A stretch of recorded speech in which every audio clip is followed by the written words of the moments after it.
La France est-elle un pays en état de faillite?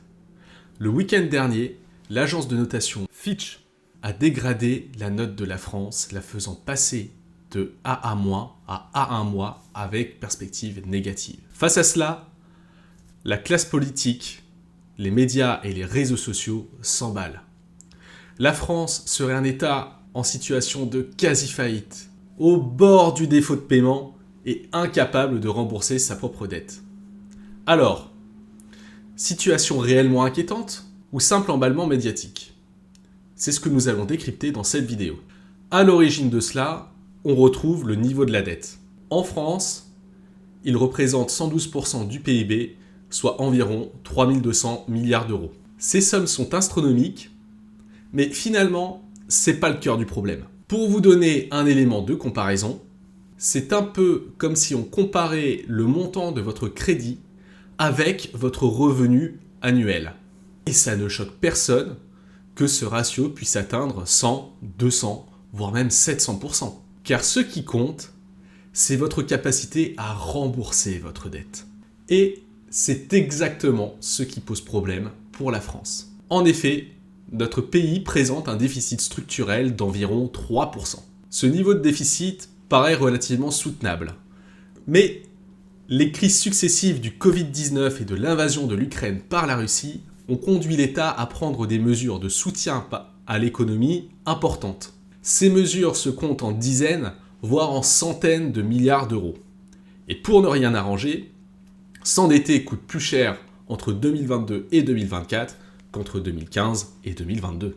Ainsi, le déficit atteint en 2025 environ 6% du PIB, et c'est cela qui inquiète Fitch. En effet, l'agence de notation ne motive pas sa décision par le niveau de la dette, mais bien par le niveau de déficit et précisément l'incapacité de la France à prendre des décisions budgétaires fortes pour le réduire. Et la situation politique en vigueur depuis la dissolution de l'Assemblée n'arrange pas les choses. Elle est même un parfait exemple de ce que décrit Fitch.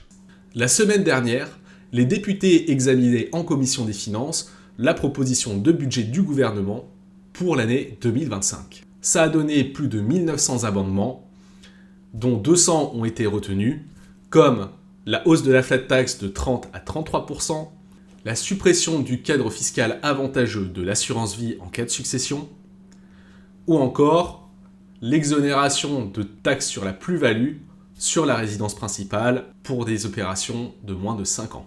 Ces propositions, qui ont fait couler beaucoup d'encre en fin de semaine dernière, se sont retrouvées balayées par un vote de cette même commission qui rejette ces propositions à 29 voix contre 22. Ce rejet conforte l'hypothèse de passage en force du gouvernement par le 49.3. Alors vous allez me dire, comment peut-on prendre les bonnes décisions financières dans un environnement aussi incertain? Alors, bien sûr, vous pouvez suivre l'actualité vous-même et vous fier aux opinions d'experts. Mais vous pouvez aussi déléguer ou vous faire conseiller directement par un professionnel qui connaît ces processus et les arcanes des marchés financiers et qui saura donc vous guider dans cet océan un petit peu agité. Si vous voulez plus de contenu sur la finance et la gestion de patrimoine, n'hésitez pas à suivre mon profil. Et si vous avez besoin de faire un petit point sur vos finances, prenez rendez-vous sur mon calendrier.